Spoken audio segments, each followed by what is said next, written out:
Mas Bro, yang kita di Fajar Daily, dan kali ini kita akan bahas sesuatu yang viral, yaitu tentang kasus-kasus di pondok. Nah, teman-teman kalau lihat sosial media ya, di TikTok, di Instagram gitu ya, saya lagi scroll kok banyak banget kasus pondok, guys. Pondok-pondok sekarang itu banyak yang kasus kayak gitu, guys. Jadi yang ada yang nikahin santrinya tanpa izin lah, ada yang pembulian, bahkan ada sampai yang meninggal karena senioritas kayak gitu, guys ya. Jadi banyak banget kasus pondok yang bermasalah di sosial media. Teman-teman harus pandang ini pakai dua sisi yang berbeda, teman-teman.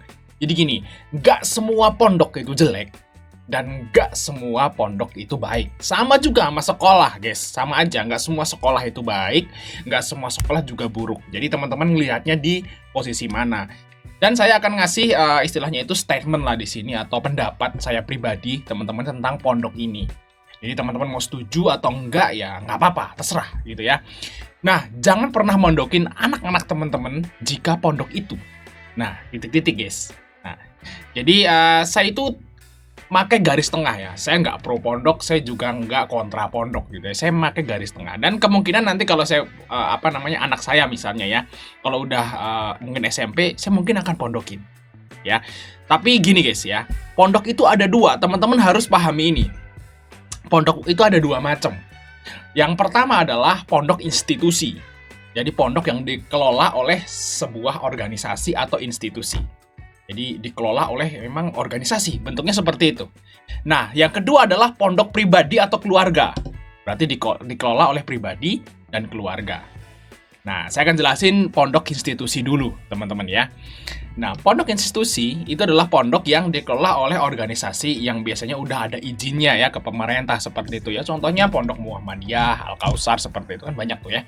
Pondok-pondok apa sih Pondok Muhammadiyah itu apa namanya? Pokoknya Pondok Muhammadiyah ya gitu. Udah dikelola oleh istilahnya itu organisasi seperti itu ya. Yang kedua yang saya tahu itu ada Pondok Islam Terpadu. Nah, ini juga dikelola oleh organisasi. Yang kedua adalah pondok pribadi. Kalau pondok pribadi ya dikelola oleh keluarga atau individu. Ini pondoknya Kiai A, pondoknya Kiai B, pondoknya Kiai keluarga A, B, seperti itu. Nah, itu namanya pondok pribadi, teman-teman ya. Kalau pondok institusi, itu pemimpinnya itu bisa diganti. Ya bisa diganti. Ya kepala pondoknya atau guru-guru atau ustadz yang di situ bisa diganti. Kayak gitu, guys ya, sesuai dengan kebutuhan, atau kalau ada trouble ya bisa diganti kayak gitu, kayak sekolah biasa kayak gitu, guys. Terus yang kedua itu pondok pribadi. Nah, masalahnya kalau di pondok pribadi itu nggak bisa diganti. Seorang pendiri masa bisa diganti, kan nggak bisa. Namanya pondok pribadi. Seburuk apapun pendiri, ya yang punya pondok ya berarti dia punya pondok kayak gitu, guys. Itu yang jadi masalah. Jadi, guys ya, jangan pernah mondokin anak-anak teman-teman kalau pondok itu pribadi. Tapi saya nggak ngomong semua pondok pribadi itu jelek ya, guys ya. Tapi semua kasus ya yang saya lihat, semua kasus yang bermasalah, guys. Kasus yang bermasalah yang di Instagram, yang di TikTok itu yang macam-macam kasusnya, itu yang negatif, yang bikin kita nggak enak, itu semuanya di pondok pribadi, guys. Ya, hampir semua di pondok pribadi. Begitu. Kenapa pondok pribadi itu bermasalah? Kayak gini, guys. Masalahnya gini. Orang yang mendirikan pondok pertama kali, yang di pondok pribadi, kita bahas pondok pribadi ya. Orang yang mendirikan pondok pertama kali itu adalah orang yang paham agama. Saya setuju, karena orang yang nggak paham agama, yang agamanya itu nggak dalam, nggak mungkin dia bisa bikin pondok. Mustahil. Pasti orang yang sangat bagus pendiri pondok itu agamanya. Saya setuju. Yang jadi masalah adalah generasi seterusnya, karena pondok pribadi itu diturunkan, guys. Itu yang jadi masalah. Bisa aja anak cucunya itu nggak paham agama. Ilmu agama itu dipelajari, ya, bukan diturunkan. Kalau Islam itu diturunkan. Saya Islam, anak saya Islam. Itu Islam keturunan. Tapi ilmunya kan enggak. Ilmu harus dipelajari. Bisa aja ya. Pendirinya itu bagus, agamanya kuat, ya, pengetahuan agamanya luar biasa. Tapi anaknya nggak mau belajar agama. Cucunya nggak mau belajar agama. Dan dia jadi kepala pondok nantinya. Nah, itu dia, guys. Masalahnya tuh di situ. Masalah itu di generasi kedua, ketiga, dan seterusnya. Itu yang banyak masalah kasus pondok-pondok seperti itu. Jadi, jangan pondokin anak di pondok yang seperti itu, teman-teman ya. Pilihlah pondok-pondok yang institusi. Karena kalau institusi, ya pemimpinnya selalu berkualitas, kan dia dipilih. Kayak gitu guys ya, mau itu NU, mau itu Muhammadiyah gitu ya. Ya yang dikelola oleh institusi bukan pribadi. Kayak gitu ya. Ya karena memang ya pondok-pondok NU itu juga ada yang dikelola institusi maybe.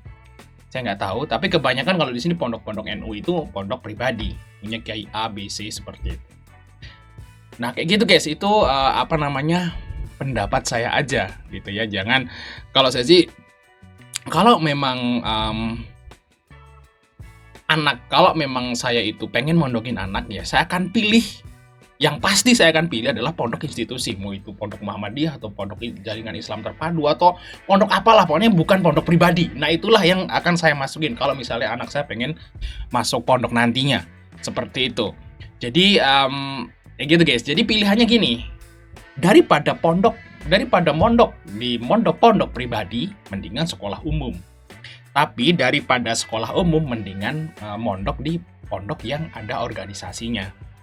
Pondok yang dikelola oleh organisasi atau institusi. Seperti itu pendapat saya, teman-teman ya. Kayak gitu guys. Jadi gimana nih teman-teman ya? Jadi harus dipahami ya, jangan sampai nanti anak-anak atau keluarga teman-teman yang masuk pondok nanti malah jadi bermasalah. Ya karena memang di Indonesia ini sekarang ini orang-orang yang nggak paham agama pun bisa jadi kiai. Kayak gitu guys. Karena anak kiai, paham nggak? Ya, anak kiai A jadi kiai. Ya, anak kiai B jadi kiai, jadi pemimpin pondok. Kayak gitu guys. Padahal ya ilmunya juga belum tentu juga sebagus bapaknya. Kayak gitu. Jadi untuk teman-teman juga selain mondok ya, teman-teman juga harus kalau ada kajian-kajian ya pengajian akbar tuh harus dilihat kiai mana gitu ya. Beneran kiai enggak gitu, paham agama enggak yang ngomong di sana gitu. Jadi enggak semua ustadz tuh didengerin kayak gitu guys ya, atau didatengin ya. Kadang kemeruyu gitu ya, wah kemeruyu apa gitu, acara apa gitu. Padahal saya pernah ngikut ya pengajian kayak gitu itu ya, pengajian akbar saya ikut. Loh, ini pengajian agama Islam tapi isinya itu nggak ada agama-agamanya guys. Itu ada yang kayak gitu lawak gitu, isinya lawak, terus apa namanya kayak ya mengkritik, ngomongin orang kayak gitu guys ya. Masa begitu ya? Jadi istilahnya ya harus pilih-pilih lah guys, untuk saat ini memang udah akhir zaman kayak gitu guys ya. Nah, itu pendapat saya tentang pondok, teman-teman ya. Oke Mas Bro, mungkin itu aja Mas dari kecil, untuk like dan subscribe. Sampai ketemu di video berikutnya.